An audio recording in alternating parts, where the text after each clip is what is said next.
Hey guys, Average Joe here, and I'm back to showcase the 1090 fully upgraded dumbbell handle. In the previous two videos, I covered the 552 Series 1 and the Series 2. If you own those or you've been thinking of getting those and you want to see what they look like fully upgraded with my parts, please go check out the other two videos. So let's take a look at this 1090. Starting with a 3/16 solid stainless steel handle that has a 30 millimeter diameter and a knurled grip. The third generation die-cast aluminum discs. These are due out in the summer.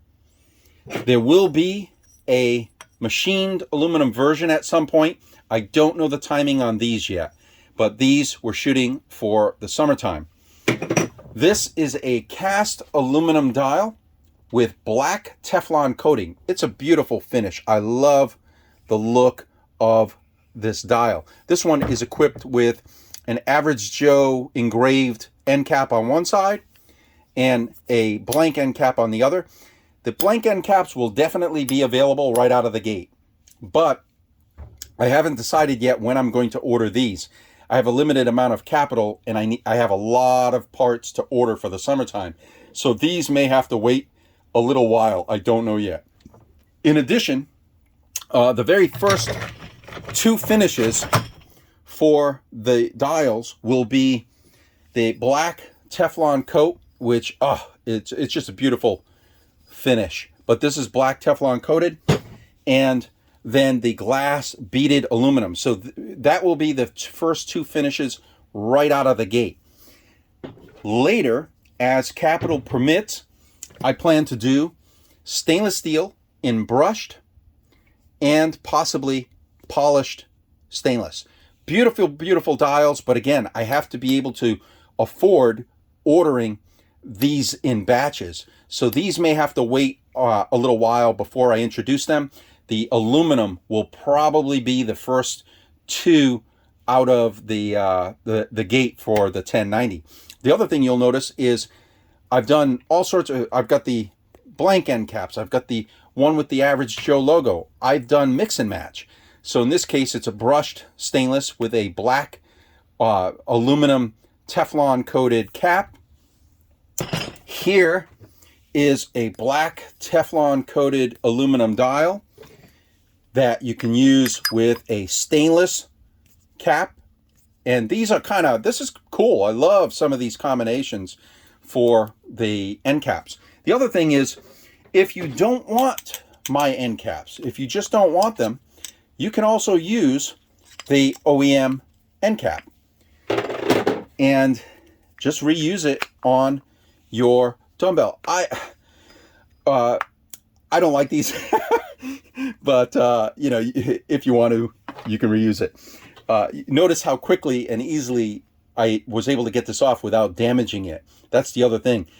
Taking off the OEM end caps, typically the stickiness is gone. Like this one has hardly any adhesive anymore on it, and they get kind of scratched up, they peel up, whereas this is going to be forever, and it doesn't get damaged when taking it out with an ordinary screwdriver. You just kind of go in and lift it out of the center, and it's that simple if you need to do anything on these dumbbells.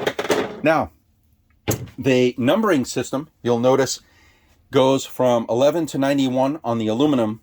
That's because this combination of stainless steel, aluminum, and aluminum adds 1 pound to the OEM handle. So now it goes from 11 to 91. On the stainless steel versions, the stainless plus aluminum plus stainless adds 5 pounds, and it now goes from 15 pounds to 95 pounds. It is a beast of a handle. It starts at 15 pounds. The reason that the one number is red, you may have heard me say this in previous videos, it's a visual cue. When you're using the OEM dials, it's not like you can't identify the lowest weight. Of course we can. But when you're trying to do things quickly, or if you have poor eyesight, it's not always easy to, you have to pay attention to where you're putting this to know that you have an empty handle. Now, with the red visual cue, you turn this to red and empty handle. The other thing is that all of the numbering on these dials is anodized stamped aluminum. So these are actually, if you look on the end here, they're 1 millimeter thick pieces of aluminum that have anodized coloring on them. So these are pretty robust number tags, and of course you would apply the numbers that are appropriate for the upgrades that you have done to your handle. As far as operation, it's the same as OEM. You just spin these babies to whatever it is you want, let's say 21 pounds, and you are good to go. You now have metal from here to here. All of the parts are metal parts in here. And then spin it to red, empty handle. Now the other thing I wanted to point out, let me grab, oh, here it is that the 3rd generation discs are the first discs that can be installed individually. Many of you recall back when I first made my kits, I didn't care about preserving these discs. I wanted to get rid of all of them. So I didn't care that my lugs didn't fit the OEM lugs. This was a non-issue for me. I wanted to replace all of my discs. But quite a few customers out there who have a, they broke a disc and they just want to replace one disc. I wasn't able to sell anything to them. They unless they wanted to do a full upgrade.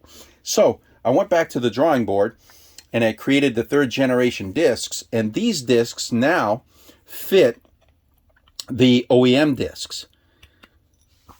So you're able to use individual average Joe discs as replacements. I'm not a fan of doing this. I believe in the just replace them all, but for a lot of people, budget may be an issue, or they simply don't feel that they should have to replace all their discs.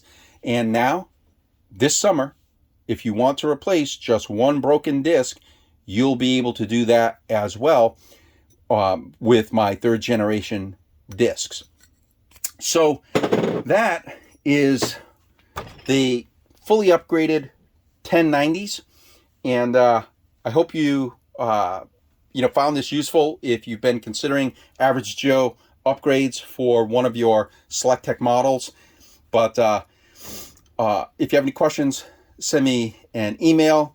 If you like my content, I hope you'll subscribe to the channel and hit the like button, and I will see you guys in the next video.